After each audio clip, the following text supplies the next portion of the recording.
Imagine standing on a battlefield watching 3,000 men walk into certain death. It's 52 BC. 50,000 Gallic warriors hold the high ground on a fortified hill. They have every advantage: height, numbers, fortifications. For 20 straight minutes, they unleash hell on the Romans below. Thousands of arrows, javelins, burning oil, rocks. The Romans should be slaughtered. But here's what actually happened. Not a single Roman died. Instead, they did something that looked absolutely insane. They locked their shields together into a solid wall and walked straight up the hill, into the storm, arrows bouncing off like rain hitting a roof. When they reached the top, the fortress fell in under an hour. This is the Testudo, the Roman Tortoise, the formation that never lost, and for 500 years it was the most devastating military tactic the ancient world had ever seen. The genius of the Testudo wasn't the shields, it was the discipline. Romans didn't invent the shield wall. Greeks had the phalanx. Celts had shield formations. Every ancient army knew you could link shields for protection, but Roman shields were different. Rectangular, curved, designed to lock together like puzzle pieces. When a Roman legionary held his shield, it covered him from shoulder to knee. But when he locked it with the man beside him, and the man behind him raised his shield overhead, they created something new: a mobile fortress. The key was spacing. Roman legionaries stood exactly 3 feet apart, close enough to overlap shields, far enough to swing a sword. Every man knew his position. Every shield locked at the same angle. From above, it looked like tiles on a roof. From the side, an unbroken wall. From the front, a nightmare. But here's what made it unstoppable. The Romans could hold this formation while moving. Most ancient armies could form a shield wall standing still. But the moment you tried to advance, the formation fell apart. Gaps opened.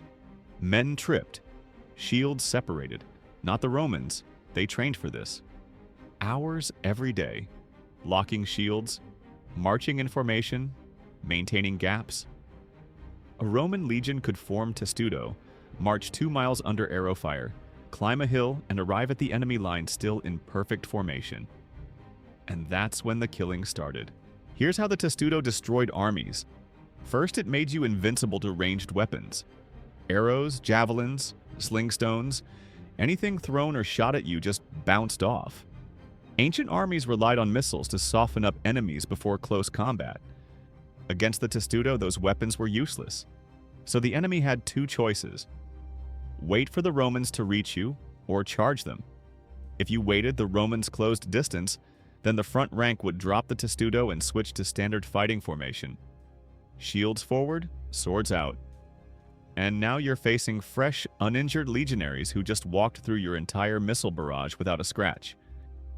If you charge them, you hit a wall. The Testudo could stop a cavalry charge cold. Horses won't run into a solid barrier. They'll stop, rear up, try to go around. And while they're panicking, Roman soldiers are stabbing upward with short swords, killing riders, slashing at horses. Infantry charges weren't much better.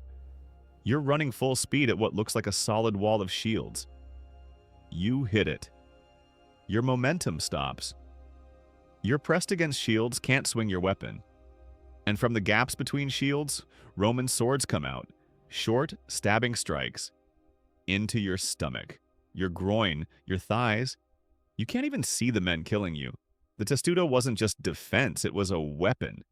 But it had weaknesses, and smart enemies learned to exploit them. The biggest weakness was speed. A Testudo moved slowly, maybe 1 mile per hour at best. If you could force Romans to hold Testudo for hours, they'd get exhausted. The shields weighed 15 pounds each. Holding one overhead for an hour was brutal. So, some enemies just waited. Let the Romans stand there, shields raised, baking in the sun. Eventually, arms got tired. Men collapsed from heat. The formation broke. The second weakness was terrain. Testudo worked on flat ground, or gentle slopes. But put Romans on broken ground, steep hills, or in thick forests, and the formation fell apart. Can't maintain perfect spacing when you're climbing over rocks. Smart enemies would lure Romans into bad terrain, then attack when the Testudo couldn't form. The third weakness was fire. Not small fires. Big fires. If you could dump burning oil on a Testudo, or shoot massive fire arrows that stuck in the shields, the Romans had a problem. Drop your shield and you're exposed. Keep holding a burning shield and you cook. But honestly, most enemies never got the chance to exploit these weaknesses. Because Roman generals knew them too. They didn't use Testudo in forests. They didn't hold formation for hours. They used it for exactly what it was designed for.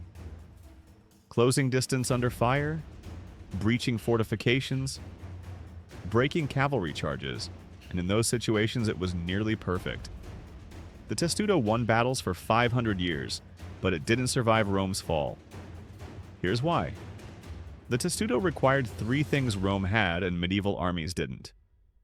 First, standardized equipment. Every Roman shield was the same size, same shape, same curve. That's why they locked together perfectly. Medieval armies? Every soldier brought whatever shield he could afford. Round shields, kite shields, different sizes. They couldn't form a perfect Testudo even if they wanted to. Second, professional training. Romans drilled constantly. Medieval armies were mostly farmers conscripted for a season. They didn't have time to master complex formations. Third, discipline. The Testudo required every man to trust the men beside him, to hold position even when arrows were hitting his shield. Medieval armies broke formation the moment things got scary. So when Rome fell, the Testudo died with it. But the idea never died. For 1,000 years, European armies kept trying to recreate it. Swiss pike squares, Spanish tercios, British square formations, all of them were attempts to recreate what the Romans had. A formation that could move, fight, and defend simultaneously. None of them quite managed it, because the Romans didn't just have a formation, they had a system. Training, equipment, discipline, all working together. The Testudo wasn't just shields locked together, it was the culmination of Roman military culture. Discipline over heroism, formation over individual skill, system over chaos. That's what made it unbeatable, not the shields. The men holding them, and that's something you can't just copy from a history book. You have to build it. One soldier at a time, one drill at a time, one battle at a time.